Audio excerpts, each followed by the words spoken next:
हल्की सुबह, चिड़ियों की चहचहाहट, पुराने घर का आंगन। पिता अखबार पढ़ रहे हैं।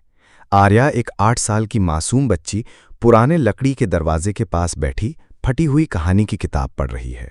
पिता मुस्कुराते हुए, पढ़ लिख कर क्या करेगी आर्या? आर्या जोश में, मैं टीचर बनूंगी पापा, ताकि सब बच्चों को अच्छी पढ़ाई मिले, जैसे शहर के स्कूल में होती है। पिता की आंखों में चमक आ जाती है। मां अंदर से आवाज लगाती है, रोटी खा ले पहले, फिर सपने देखना। धीरे धीरे धुंधला होता है और समय 10 साल आगे बढ़ जाता है। अब आर्या 12वीं पास कर चुकी है। घर के छोटे से कमरे में पंखा धीमी आवाज कर रहा है। पिता शाम को काम से लौटकर थके हुए बैठते हैं। पिता थोड़ी चिंता के साथ, बेटी, अब बीएड की पढ़ाई का खर्चा शायद हम नहीं उठा पाएंगे। आर्या थोड़ा चुप रहकर, पापा, अगर आप साथ हों तो मैं खुद कमाकर खुद पढ़ाई कर लूंगी। पिता हल्की मुस्कान के साथ उसका सिर सहलाते हैं। तू मेरी शेरनी है। तेज गर्मी का दिन, बस स्टैंड। आर्या शहर की ओर जाती हुई। शहर पहुंचते ही वो एक छोटे से कोचिंग सेंटर में पार्ट टाइम टीचिंग का काम शुरू करती है। सुबह 5 बजे उठकर अपने नोट्स बनाना, सुबह 8 से 1 तक कॉलेज, शाम को 4 से 9 तक कोचिंग में बच्चों को पढ़ाना, रात 10 से 1 बजे तक खुद की पढ़ाई। कई दिन ऐसे होते जब उसके पास खाने के लिए बस चाय और बिस्किट होते। एक दिन हॉस्टल की रूममेट पूछती है, इतनी मेहनत क्यों कर रही हो? जिंदगी एक ही बार मिलती है, आराम भी जरूरी है। आर्या हंसकर कहती है, मेरे लिए जिंदगी तभी है जब मैं अपना सपना पूरा कर लूं। बीएड के दूसरे साल में मां की तबीयत अचानक बिगड़ जाती है। पिता डॉक्टर से बहस करते हुए, बिल हाथ में। डॉक्टर, इलाज लंबा चलेगा, खर्चा भी ज्यादा होगा। घर की बचत खत्म हो जाती है। पिता कर्ज लेने पर मजबूर हो जाते हैं। आर्या कई बार सोचती है, क्या मैं घर लौट जाऊं? लेकिन मां का चेहरा याद आता है, जो कहती हैं, बेटी, तेरे पंख मजबूत हैं, बस उड़। बीएड पूरी होते ही वो सरकारी स्कूल में टीचर बनने का एग्जाम देने का फैसला करती है। परीक्षा का हॉल।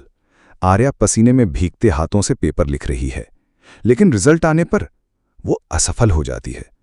पड़ोस की एक औरत ताना मारती है, इतना पढ़ाई का नाटक करके भी कुछ नहीं बना। आर्या उस रात रोती है, लेकिन अगले दिन सुबह 5 बजे फिर किताब खोल लेती है। वो कहती है, ये हार मेरी मंजिल का रास्ता रोक नहीं सकती। 1 साल की मेहनत के बाद फिर से परीक्षा देती है। इस बार रिजल्ट अच्छा आता है। वो सिलेक्ट हो जाती है। खुशी के मारे सबसे पहले पापा को फोन करती है। फोन बजता है, लेकिन आवाज भाई की आती है। भाई रोते हुए, दीदी, पापा अब नहीं रहे, दिल का दौरा पड़ा, वो चले रहे। आर्या के हाथ से फोन गिर जाता है। उसकी आंखों में आंसू, दिल में खालीपन। वो कहती है, जिसे ये खबर सुनाकर सबसे ज्यादा खुश होना था, वो आज नहीं है। घर लौटकर पापा का सामान देखते समय उसे एक पुराना लिफाफा मिलता है। लिफाफे पर लिखा है, मेरी बेटी आर्या के लिए। वो कांपते हाथों से चिट्ठी खोलती है, बेटी, जब तू ये पढ़ रही होगी शायद मैं तेरे पास ना हूं, लेकिन मैं जानता हूं तू एक दिन अपनी मेहनत से जीतेगी। तेरी जीत ही मेरी सबसे बड़ी जीत होगी। आर्या चिट्ठी को सीने से लगा लेती है और आंसू पूंछकर कहती है, पापा, अब मैं हर बच्चे में आपके सपनों की रोशनी जलाऊंगी। सरकारी स्कूल का पहला दिन। क्लास में टूटी बेंच, बच्चे नंगे पांव, कुछ के पास कॉपी तक नहीं। एक बच्चा पूछता है, मैडम, आप हमें सच में पढ़ाएंगी? पहले वाले सर तो कभी आते ही नहीं थे। आर्या मुस्कुराकर, हाँ, और इतना पढ़ाऊंगी कि तुम्हारे सपने तुमसे दूर न जाएं।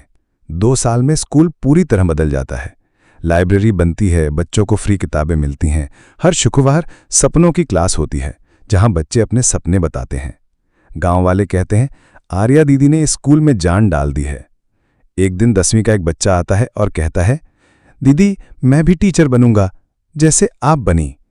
आर्या की आंखों में आंसू आ जाते हैं और उसे लगता है कि पापा की आखिरी चिट्ठी अब सच में पूरी हो रही है।